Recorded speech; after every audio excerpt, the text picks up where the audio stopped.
Un saludo a toda la comunidad de la Escuela de Capacitación EICAP. El día de hoy estamos con un invitado de lujo. Hemos dirigido nuestras visiones a la ciudad de Cochabamba. Queremos hablar de algo importante para la población que es neuroeducación. Para esto estamos contando con un experto de primer nivel. Estamos con el doctor Arturo Cardona. Él es médico neurocirujano que ha estudiado en el país de México, en la Universidad Autónoma de México, en el Instituto de Neurología y Neurocirugía Manuel Velasco. Él es docente en la Universidad de Cochabamba, en la Estatal de la San Simón, ya por más de 23 años, una experiencia bárbara. Es propietario del Instituto de Neurocirugía y Columna Vertebral. Actualmente dicta clases de neurología, neurocirugía y psicofisiología. Doctor Arturo Cardona, para nosotros es un placer tenerlo en esta entrevista. ¿Cómo está? Muchísimas gracias. Realmente es un tema muy apasionante y además es un tema de mucha actualidad, ¿no? En el mundo entero, la parte de neurociencia está incursionando en diferentes áreas. Y en este caso, si nosotros vemos, por ejemplo, neuromarketing, neurolingüística, la neuro entra en todo y ahora ha ingresado a la neuroeducación. Excelente. Esto es muy interesante, puesto que cualquier actividad que nosotros realicemos, tenemos como base la función del cerebro, tanto en la parte cognitiva, racional, como en la parte emocional, en la parte instintiva, ¿no es cierto? Entonces, en la neuroeducación, para el aprendizaje, se necesita que dos cerebros se conecten. En la enseñanza, claro, dos cerebros tienen que conectarse, entonces hay un proceso de enseñanza-aprendizaje. Docente-alumno. Claro. Y incluso el docente también aprende del alumno. Muchas cosas, de sus preguntas, de sus dudas, de cosas que él estudia. A veces nosotros menospreciamos al alumno, pero en realidad el alumno muchas veces te sorprende con conocimientos nuevos, especialmente que te inducen a estudiar. Doctor, ¿qué vendría a ser neuroeducación? Bueno, es interesante. La neuroeducación actualmente es la unión de un experto en neurociencia y un educador. El problema es que ahorita el educador, que es el experto en educación, no maneja neurociencia. Exacto. Entonces, si empezamos ahora, en un tiempo, ya el educador va a aprender a manejar neurociencia. Esa es la idea. Pero por ahora, el experto en neurociencia es una arma de primera necesidad para la neuroeducación, puesto que la neuroeducación se basa en la función del cerebro, tanto en la parte interna, que es el sistema límbico diencefálico, como en la parte externa, que es la corteza del cerebro, donde se hacen conscientes todas las funciones que nosotros conocemos. Doctor, ¿es cierto, y usted con la experiencia que tiene, que el cerebro está compuesto de dos partes? Bueno, en realidad el cerebro filogenéticamente... Tal vez una consulta, doctor. Sí. Es que muchas personas, y no sé si son los expertos, ¿no? Mencionan que hay un lado derecho del cerebro y hay un lado izquierdo del cerebro. A esa va mi consulta. Es totalmente real. Nosotros tenemos un hemisferio izquierdo, exacto, que es más ejecutivo. Ejecutivo. Y un hemisferio derecho que es más, digamos así, de funciones como intuición, como emoción en la cuestión de arte, talento, musical, pintura, todas esas cosas. Es por eso que el cerebro es un complemento. De derecho con izquierdo está unido por una sustancia blanca que se llama cuerpo calloso, a través del cual hay una interconexión de funciones. Por eso un axioma clave es que el cerebro no funciona por áreas independientes, El cerebro funciona en circuitos complejos, utilizando muchas áreas, muchas zonas emocionales, corticales de lenguaje, de memoria, de olfacción, de visión, etcétera. Es todo un conglomerado de funciones. De ahí nacen algunos mitos populares en el cerebro, que por ejemplo dicen, solo usamos un 10% del cerebro. Esto es una mentira total. Es falso. ¿Por qué? ¿Por qué? Porque el cerebro, cada lugar del cerebro tiene una función totalmente diferente. Por lo tanto, que no podemos usar 10%, estaríamos caos. Tenemos que usar el 100% del cerebro. En lo que hagamos. En lo que hagamos. Todas las áreas están intercomunicadas. Son circuitos que se estructuran a partir del genoma en el neurodesarrollo. Una consulta, doctor. Frontal del cerebro. Ahí se estructuran todos los circuitos. Tocando estos temitas, doctor, que está interesante, entonces hay también consultas que nos hacen y nos indican qué pasa con aquellos alumnos, hablemos así, que tienen ese talento musical, que quieren dedicarse a la música o al deporte, pero no quieren estudiar, o aquellas personas que quieren estudiar, pero no quieren dedicarse a estos otros artes. Es decir, el cerebro, este hemisferio izquierdo y el derecho, ¿trabajan de forma tal vez independiente? ¿Qué tan cierto es? Bueno, el primer axioma que hay que corregir un poquito es que a lo que te dediques tienes que estudiar. Listo. Si no, no aprendes. Aprendizaje, muy bien. Si tú quieres ser músico, es una carrera súper difícil. Excelente. No es sencillo. Tienes que estudiar, tienes que aprender muchas cosas, notas, solfeos, mejorar tu capacidad auditiva, aprender a leer música, qué sé yo, negras, negra con punto, blanca, corchea, semicorchea, clave de sol, clave de fa. Es todo un mundo la música. Y además, aprender a través de una memoria que se llama de procedimiento, porque tienes que aprender prácticas, es decir, habilidades. Entonces, en todo se necesita estudiar. Ahora, lo que se maneja actualmente, que es lo lógico, se llama inteligencias múltiples. Nosotros ahora ya no le damos al que es capo en matemáticas, es el más inteligente, no. Las inteligencias múltiples se refieren a que cada individuo tiene una capacidad sobresaliente para cierto tipo de aprendizaje. Es por eso que en él los maestros tienen que tener esa capacidad de darse cuenta en el estudiante qué le gusta, porque lo tratan de burro, de flojo, a veces cuando a él no le gusta, por ejemplo, los números. No tiene esa capacidad de aprender números, pero sí le gusta la biología, o le gusta la música, o le gusta otro tipo de cosas. Y en eso es brillante.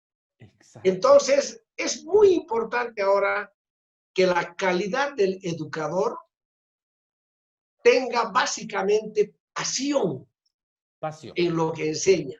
La pasión promueve amor, dedicación, y esas cosas son lo que al docente le da la calidad de profesor, ¿cierto? Sí. Tener pasión en lo que enseña. Porque en nuestro país creo que hay un pequeño error que muchos docentes o profesores simplemente dan clase por pasar o por recibir un sueldo, olvidándose ese detalle de la pasión. Doctor, ¿hay algún mecanismo para que un profesor, si yo quiero ser profesor porque de repente me gusta enseñar, ¿hay algo que me indique para qué soy bueno? ¿O es que simplemente el cerebro dice y se va a inclinar a lo que a uno le gusta? Bueno, ¿te estás refiriendo a los estudiantes o al profesor? Al profesor, hablemos del profesor por el tema de la neuroeducación. Bueno, el profesor ya está estructurado. Él ya escogió lo que le gustó, ya todas las cosas. Lo que pasa es que el profesor, para poder enseñar adecuadamente, tiene que emplear neurociencias. Por eso la neuroeducación es lo actual. Por ejemplo, a ver, te voy a dar un ejemplo. El cerebro es plástico. Es decir, constantemente, en este momento, estamos haciendo neuroplasticidad. Es decir, estamos logrando nuevas conexiones. Estamos logrando que ciertas estructuras de las neuronas estén creciendo ahorita, en este momento. Y guardando información. Entonces, cuando nosotros entendemos que, por ejemplo, en la clase no se aprende. No se aprende. No se aprende. Eso es así definitivo. ¿Por qué? ¿Qué es aprender? Aprender es formar un cógnito. ¿Qué es un cógnito? Es un grupo de neuronas que tú les has estimulado y estimulado hasta que hacen un circuito con memoria a largo plazo. Entonces, eso es aprender. Y eso requiere muchas estrategias. Este aprendizaje es susceptible de ser evocado, recordado en cualquier momento. Entonces, durante la clase, nosotros estamos estructurando, entendiendo y guardando en memoria a corto plazo un poco de información, pero no estamos aprendiendo. Es por eso que el error del profesor es que en la otra clase le pregunta algo al estudiante, pero si vimos la otra clase, ¿cómo no vas a saber? Lo que pasa es que el profesor sí sabe, él ya lo aprendió en años, pero el estudiante todavía no aprendió. Entonces, lo que el profesor tiene que hacer es darle al estudiante armas, explicarle cómo es el proceso de aprendizaje, cómo se optimiza el aprendizaje. Uno es repasando, repitiendo. Fíjate qué interesante esto es que no se maneja mucho. Nosotros tenemos un lóbulo occipital en la parte posterior del cerebro que básicamente está relacionado a la visión. Pero es grande, es un lóbulo grande, que no lo usamos. Solo para ver reacciones visuales, reflejos, color, luz, profundidad, blanco, etc. Pero en realidad, si nosotros queremos aprender cómo es un cerebro y lo dibujamos en colores bien bonito, hacemos su surco, su lóbulo frontal en rojo, parietal en amarillito, azul para el temporal, verde para el occipital, estamos guardando en esta zona del cerebro que no estamos usando un apoyo a ese aprendizaje. Por eso el dibujar, y más si es en colores, es un aporte importantísimo para aprender. Doctor, interesante. ¿Existen estrategias para un aprendizaje óptimo? Claro que sí. Primero, una primera estrategia es repasar lo aprendido. Repasar. Tú llegas a tu casa y lo que has aprendido, ahora que tenemos internet, todo, sacas información, haces resúmenes, lees y vas entendiendo. Entonces, ¿qué ocurre? ¿No? Ramón y Cajal, en 1898, fíjate, fue premio Nobel de Medicina y Fisiología, es español, es muy famoso. Este hombre descubrió que en las dendritas de la neurona habían unas bolitas. ¿Ya? Solo hasta ahí pudo llegar y le llamó espinas dendríticas. Y dijo en esa época, estas espinas que estoy describiendo, en algún momento de la vida tendrán una función neurofisiológica de gran importancia. Ahora ya se ha estudiado con microscopía electrónica lo que es la espina dendrítica. Son pequeñas formitas de hongos que se van proliferando por millones de millones en las dendritas de la neurona. Y este honguito funciona con calcio, funciona con glutamato y funciona con ácido gamma-aminobutírico, que son neuroquímicos. Alimento. Y ahí, claro, y en esa espina es donde en forma de código se guarda el conocimiento. Es como si tú agarras, por ejemplo, una leche en el supermercado, le pasas el código y te sale leche PIL, ¿no es cierto? Sí. Vencimiento, octubre 2020, y cuesta 6 bolivianos. Todo eso te informa ese código. Igual es nuestro cerebro. En la espina dendrítica guardamos el conocimiento en código. Entonces, aquí viene lo interesante. Cuando tú repasas, vuelves a leer y le pones emoción, es otro de los principios básicos. La pasión, la emoción de aprender, eso te hace atender. Entonces, en ese proceso, estas espinas se vuelven grandes, van creciendo y hacen nuevas sinapsis que al final hacen una memoria a largo plazo. Se estructura un conocimiento. Pero si esa espina que estaba creciendo, dejas de estimularla, ya no estudias nada, en un tiempo el cerebro la atrofia. A eso se llama olvidar. Es que esa espina, donde se guarda un conocimiento endeble, se atrofia y se pierde. Doctor, en esto del conocimiento, el conocimiento, mientras más uno aprende, ¿es un mito que ocupa más espacio? Es una realidad total. Realidad. Mientras un conocimiento determinado sea más aprendido, ¿cierto? Entonces tu cerebro crece en volumen. Es por eso que el cerebro necesita olvidar.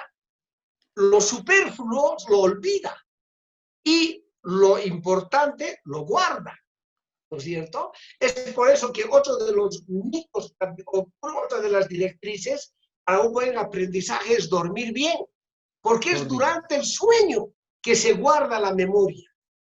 Durante el sueño se guarda la memoria. Y también al día siguiente tienes un buen estado de vigilia para poder estudiar. Doctor, otra consulta. Perdón, terminaremos la idea que me preguntaste con un ejemplo. Hicieron un trabajo de experimentación en los taxistas de Londres. El taxista de Londres estudia 2 años en la universidad para ser taxista. No sé si saben eso. Sí, sí, sí. No es cualquier taxista. Tiene que estudiar 2 años. Ese taxista, todo el tiempo, en nuestra memoria, tenemos una memoria visoespacial. Y el ejemplo claro es que si tú cierras tus ojos y miras tu casa, la estás mirando. ¿Sí o no? Sí, o si has viajado, no sé, a París y has conocido la Torre Eiffel. Me fui a Estados Unidos y sales. Cierras tus ojos y estás viendo todo lo que has visto. Eso es memoria visoespacial. Visoespacial. El taxista con eso trabaja. Memoria, lléveme, por ejemplo, aquí a un taxista al sombrero de chola, le dices, en su cerebro, el sombrero de chola está, por dónde va a ir, dónde está, todas esas cosas.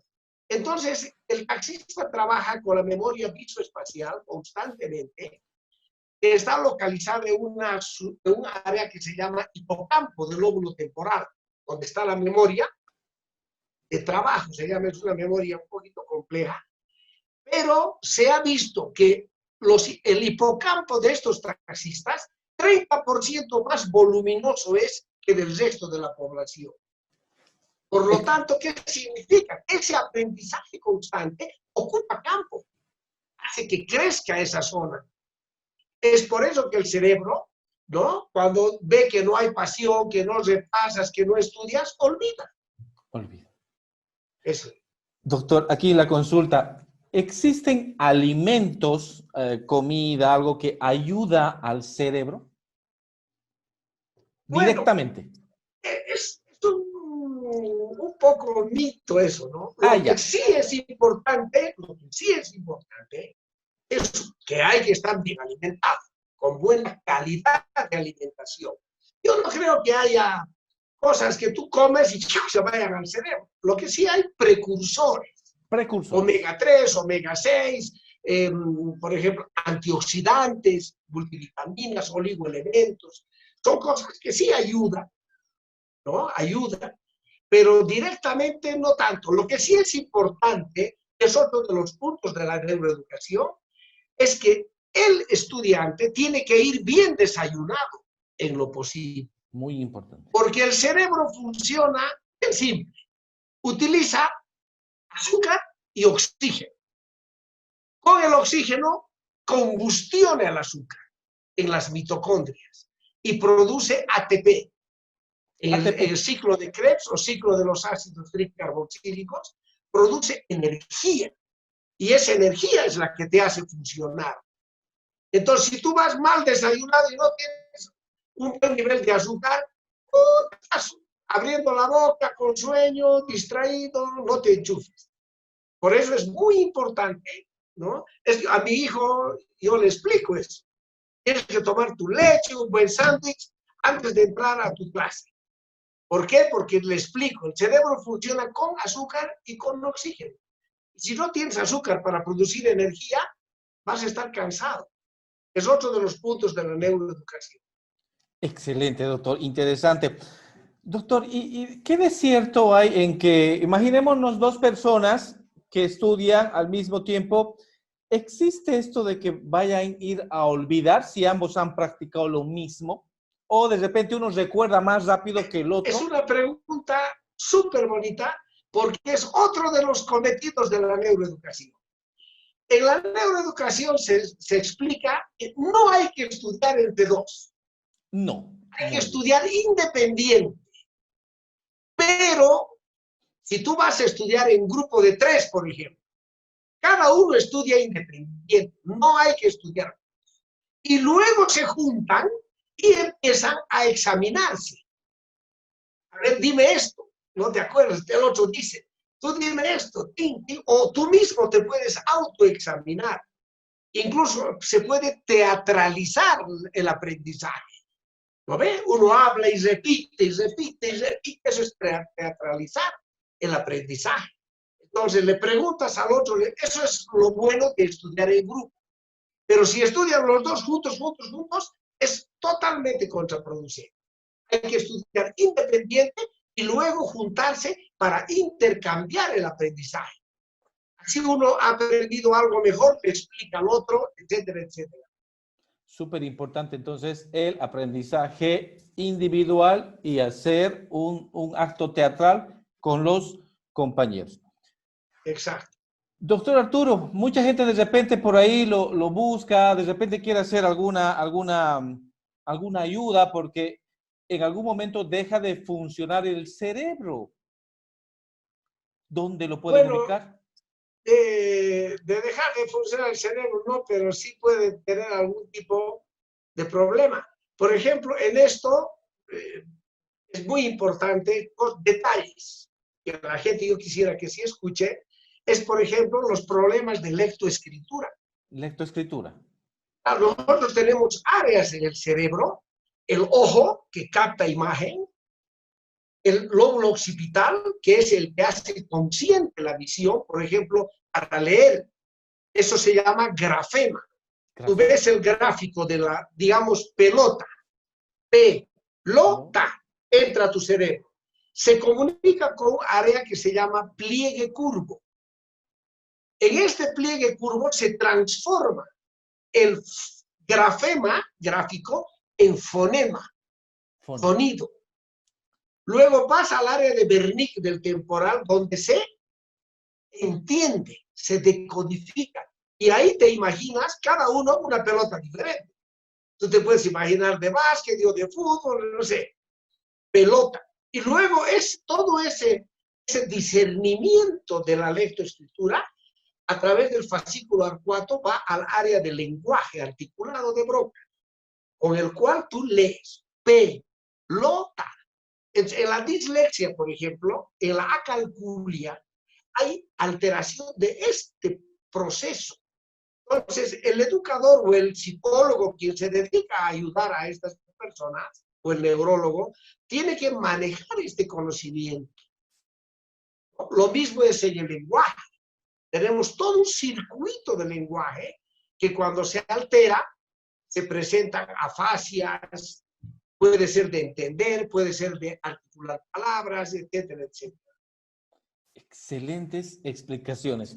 Doctor, estamos agradecidos con su participación y que haya aceptado esta entrevista.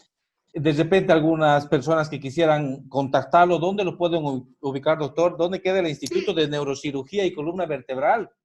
Lo más fácil es el celular. Celular. ¿No? El celular 707. ¿Sí? 19. 19. 9, 19.